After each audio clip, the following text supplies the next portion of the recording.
Alrighty. So now we're going to discuss chapter 5, just a mini topic that I believe is important to chapter 5. So you guys can read the delivery process.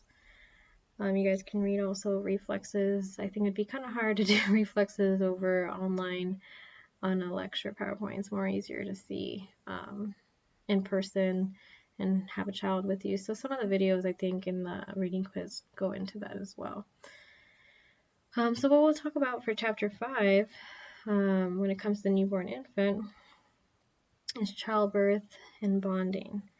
So childbirth and bonding are very important when it comes to development because, well, you may have heard of this thing called attachment. So this particular topic of attachment, you'll see it continues on into the next couple of chapters, early childhood, when we go into that developmental period. So bonding is very important right after birth because we do want the child to feel attached to the mother or the caregiver, okay? And with other organisms, like we talked about in the sensitive and critical periods in a couple of videos ago, was the imprinting of ducks. So with mother ducks, when they have their children, the children will imprint on the mother duck.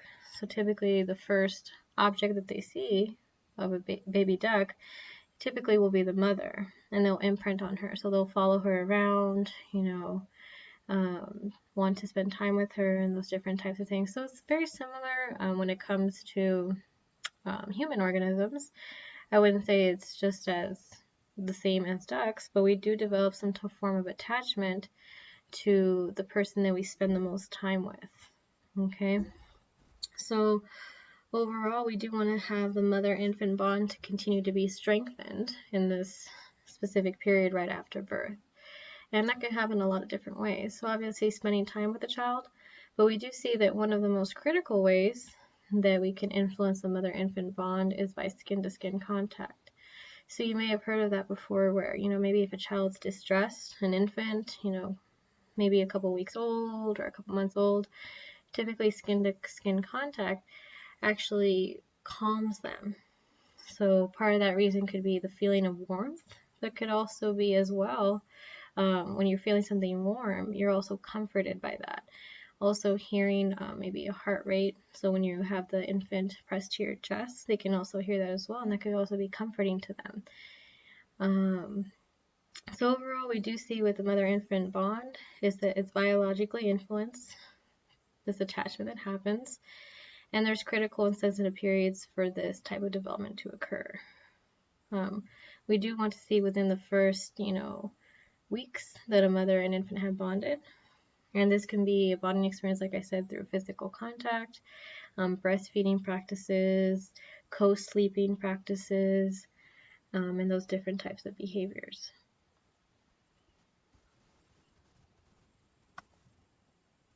Okay, so the next slide is also childbirth and bonding, but what about the fathers? We talked a lot about mom. So with fathers, we see that hormonal changes actually occurs when an infant's born. So we do see some hormone changes that are very similar to what happens to the mother. So first off, let's talk about what happens to the mom. So typically right after birth, we do see that a mother has higher levels of the hormone called oxytocin. You may have heard of this one before. It's the love hormone, the feel-good hormone.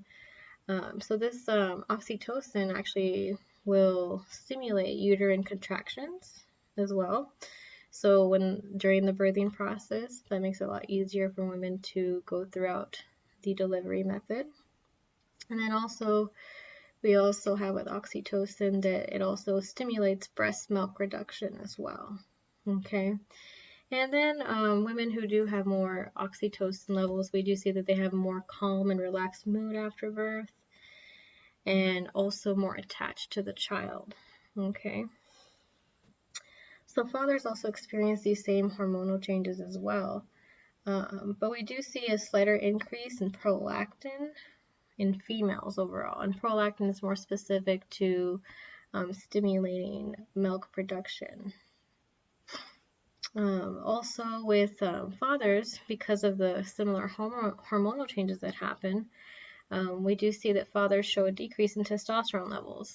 So the hormone levels that are increasing are the more female characteristic hormones. So prolactin obviously is milk production, but the more related ones to fathers are estrogen. So we do see an increase in estrogen in fathers over the course of pregnancy and also after birth. So this is interesting because we start to see that, not only mothers are affected by the birth of a child, but also fathers. So even their physiology is kind of preparing them to engage in being a parent, right? Feeling close to the child, feeling responsible, feeling those, positive emotions. That's all good preparation for parenting behaviors.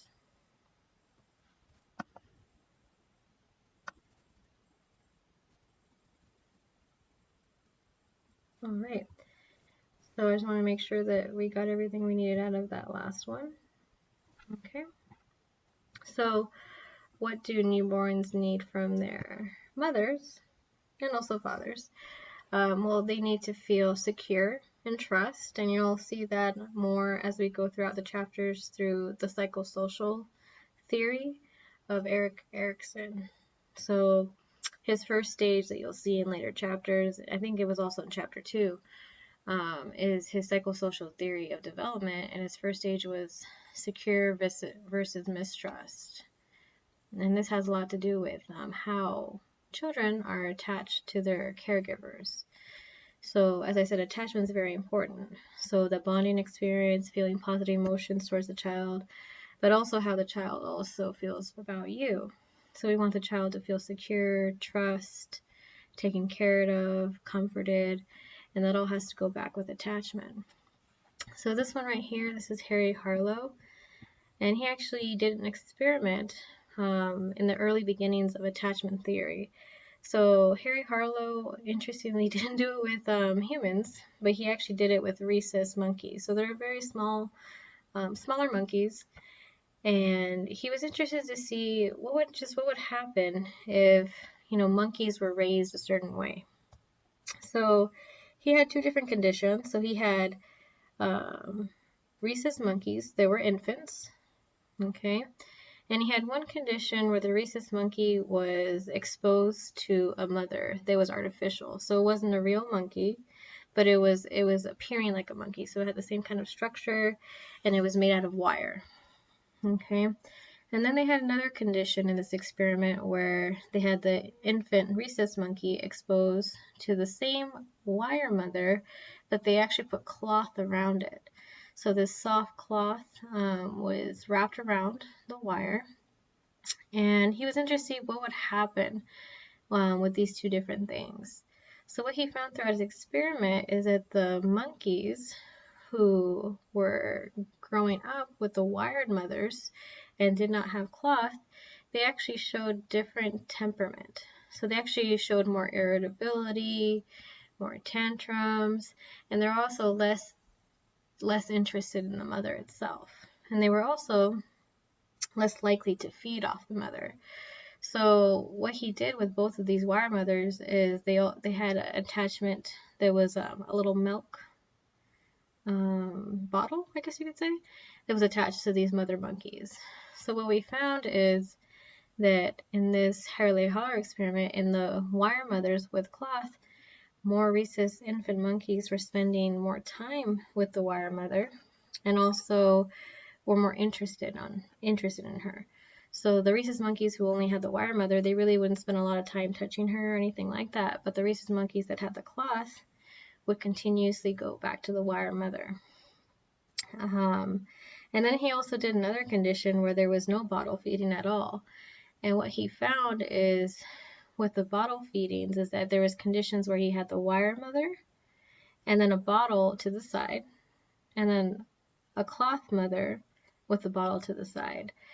So interestingly, the rhesus monkeys with the cloth mother, even though we knew from the previous experiments that they spend more time with the cloth mother, they didn't spend more time eating. The ones who were exposed to the wire mother, they didn't spend obviously any time with the wire mother, but they were spending more time feeding.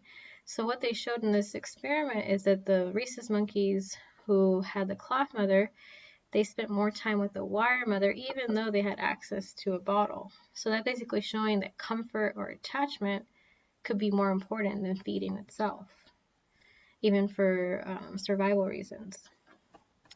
So I guess this kind of concludes our chapter 5 mini topic.